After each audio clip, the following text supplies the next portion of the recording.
Hi everybody, hi Mom.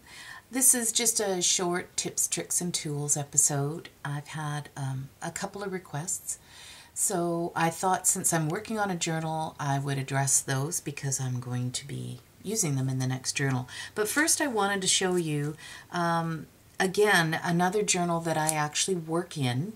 This one is my ideas book. So what I'll do is, write down anything that kind of hits me and go, oh yeah, I want to do that on a page. And then if I can, I'll show you here. I'll make a little template or something and staple it inside the book so that I remember what I was doing, and instead of just relying on the drawn, because I can't draw. I'm not very good at it, so sometimes I can't figure out what I had intended, so sometimes it's just easier doing this, or adding little, notes here and there. Sometimes I'll decide that I want to spend like an hour or so on YouTube and just watching other people's journals, and then from there you get inspiration. So I usually keep this with me and just jot things down as I think about them. So that's just one way to use some of the journals that you make. The other thing I wanted to show you today was, now if anybody knows who came up with this idea, please leave a comment for me so that I can add it to the description box. All I know is that it was somebody on Junk Journal Junkies on Facebook group. They use corrugated to make lines, which I thought was absolutely brilliant. And I had just gotten a piece of furniture that had this really awesome box that it was in. So I salvaged it and I cut it so that this is pretty much the size of my page. I drew a line, so this is kind of like a handhold thing here, so I don't get my hands all stuck in the ink. And so I went a little, I don't know, I've never seen the woman's demonstration or anything, but I really tried hard to get as much paper as I could off. And then I took my thumbnails, and I did do a little bit of sanding as well to get some of the bumpiness off there. And then what I did was I used this clear mat from Krylon, and I gave it a couple of coats of that, so that the ink doesn't absorb too much in the paper, because eventually it would break the paper down, it would start to flatten.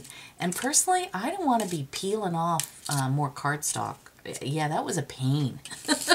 But worth it, I'll show you. So, what I do is I take my, now I use VersaFine, but you can use any ink you want. I just prefer the pigment inks that are waterproof, okay?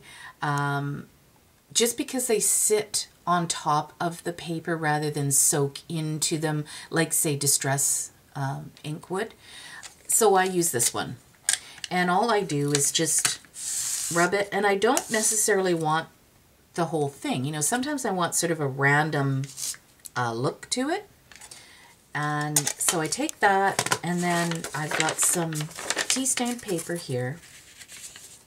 And usually what I'll do is I'll fold the paper, because this will be my half page. So that gives me sort of a border to judge by. And then I just simply take my card and line it up, not perfect, of course, but give it a rub. I actually do it the other way around. I kind of did this backwards, but because I don't want to crush my card. So this might not work as good. I'll show you the other way. So I'll give it another ink.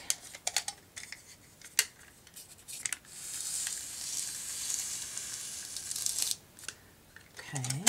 You don't have to push hard. And then again, I'll line my paper up to the edge, like so, and then I just give this a rub.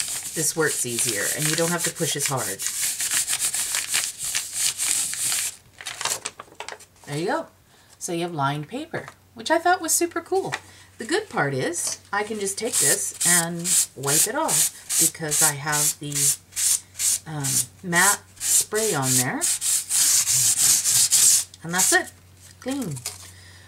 So that's the second thing. Okay, the third thing is somebody was asking me how I get my pages so flat when I'm adding, you know, glue or whatever. I have several methods of adding my ephemera onto my pages. It really depends on the size, the thickness, and what I'm actually gluing it to. So in this case, I am working on a journal. So we'll just find a page here that I plan on. So see, this is what I'm doing here. I've got such a mess, you guys. This is my creating. Yeah, I have to create with a mess. Okay. So I took some lined paper, and I just bought this at the dollar store. It was, you know, just a notebook, and I just took all the pages out of it. It had lined paper, but it's cream, which is perfect for me. And I also have this one, and this came out of a book that I bought at Michael's. It had like a cover that was just tied into it. And the papers are awesome. It's like a craft, but it's paper, thin, you know. So I've been creating spots because the paper that I'm using is quite patterned.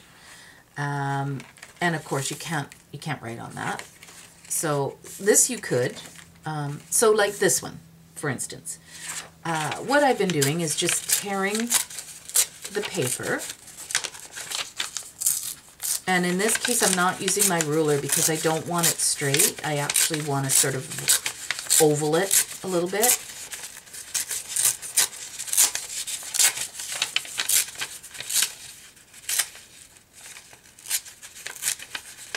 And of course, I don't want it perfect. I want it rough and a little grungy. Okay, so like that. And then I will take my ink and ink up the edges. Now, if I rub it this way, it almost, because I'm using a really dark ink, almost looks like I burnt it, which is a very cool look without setting my house on fire.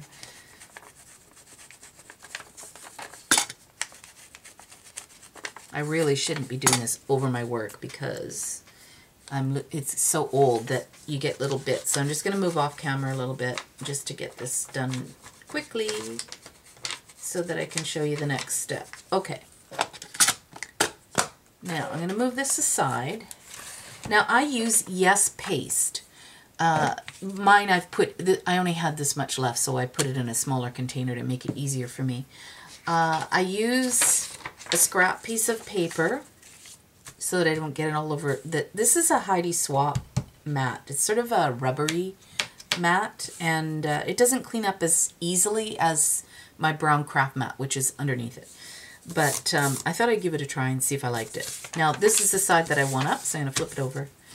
And you don't need much. I use about that much. It's not very much at all. You want it thin.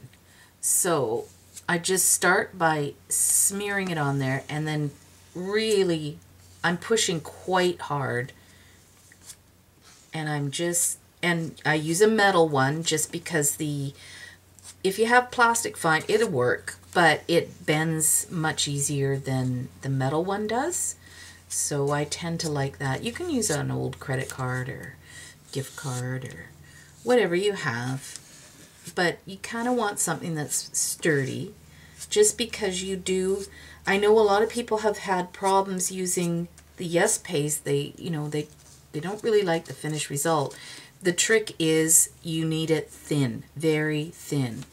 And I find that the metal spatula works the best. If it's a small thing, sometimes I'll use my finger. And that's it. So then I'm just going to get this out of the way. Bring this back in. And then I'm just going to slap it down. And again, it's not perfect, but that's what I'm going for. And then you just give it a nice rub. You can use your bone folder. If you do, it will continue to move underneath. So be careful, because if you get it on your bone folder, you're going to drag it back across your page. And that's it. And it's super smooth. You don't get wrinkles because it's a thick paste. When you're using wet glue, I mean, obviously the first word is wet. Therefore, paper, when it absorbs water or any liquid, it will start to wrinkle and stretch as well. So with the Yes paste, when you want something like this, yeah, that's what I do.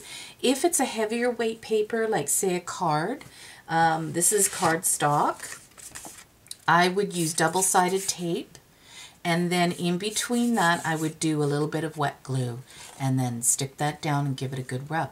And then everything is stuck flat, but you're not getting a bunch of bubbling because of the wet glue. Okay, so there's that. Then the other thing, I have to find my page, sorry. Give me a second here.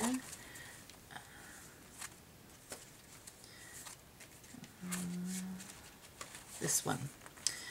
Is it this one? Yes. No.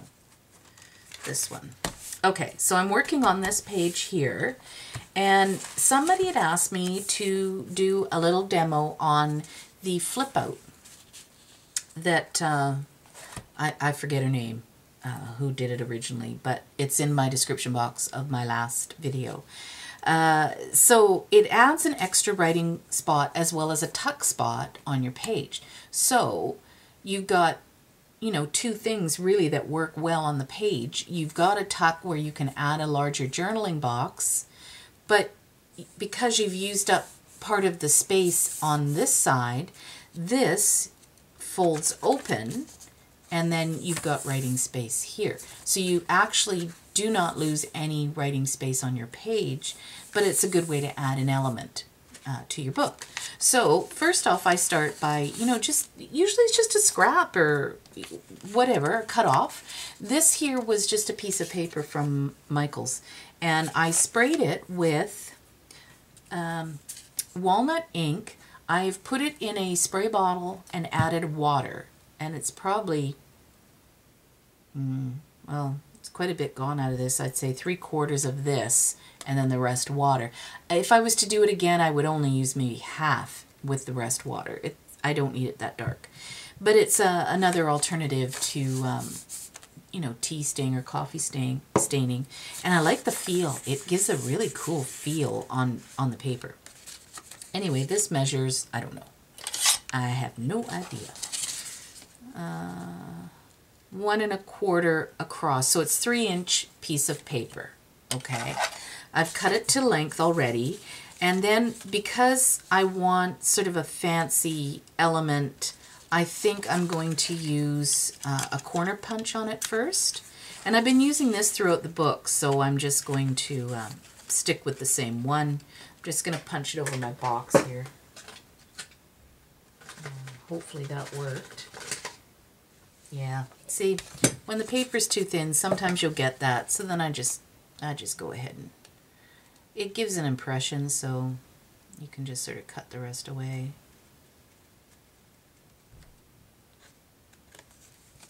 Yeah. So I'm going to take a piece of scrap and put it on here and cut it again. Gives a thicker piece. Yeah, that worked. Okay. So I could go ahead and do that part too, but I don't think I will. I think I'll leave it like that. Gives me more room. Okay, so all you do is fold it in half, score it really well, you know, give it a nice burnish. The other thing too is if you're finding your page is curling kind of this way, flip it over and burnish it this way, and you will change the curl so that will curl down. And then all I do is take my glue and just on the end, it's about 1/2 inch or so. It really depends on how wide you want your tuck spot to be.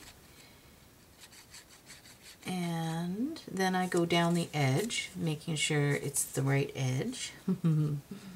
And this part you do less because you want whatever you're tucking in to stay.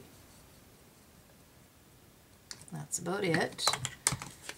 And then just line it up.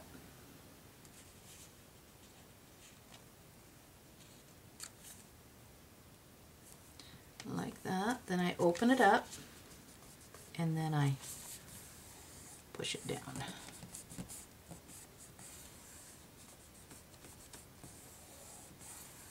And just like that, you've got yourself a cute little tuck spot.